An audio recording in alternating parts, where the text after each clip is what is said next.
For my Zora project, I picked the topic of the hurricane of 1928. The question that I composed for my topic was, what was the outcome of the 1928 hurricane? I chose this topic because I know a few things about the hurricane.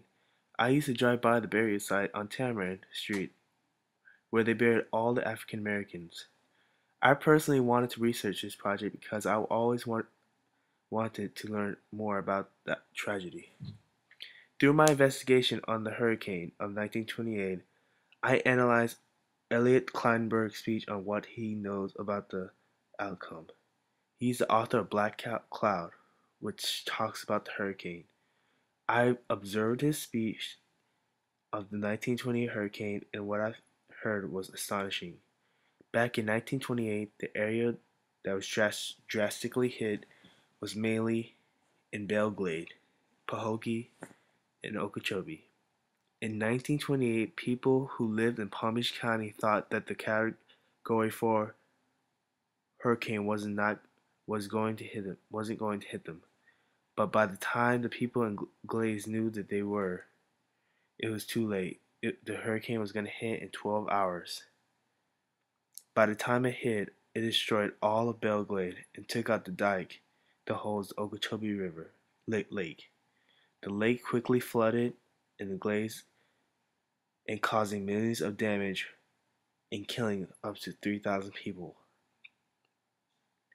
Every day I passed by the burial site and I didn't even know what it was. I just thought it was a hill every time I passed by it. Until one day I asked my mom, why are there gates around the hill? She told me that it was a burial site where they buried all the African Americans from the 1928 hurricane. It was hard for me to understand when I first heard about it, that over 2,000 African Americans were thrown in a huge hole and never thought of again. Worse than that, the burial site didn't even have a tombstone until the 21st century. It took them over half a century to give their burial site a tombstone, while they buried 300 white Americans in coffins. I personally thought that by the time slavery ended, which both white and blacks started to treat each other the same, but I guess African Americans were still treated differently. While researching about the project, it made me realize how segregation between African Americans are against white Americans. I also noticed that the burial site for the African Americans are buried in the African American community, while the white Americans were buried in the white American communities, which basically explains to me how bad segregation was back then.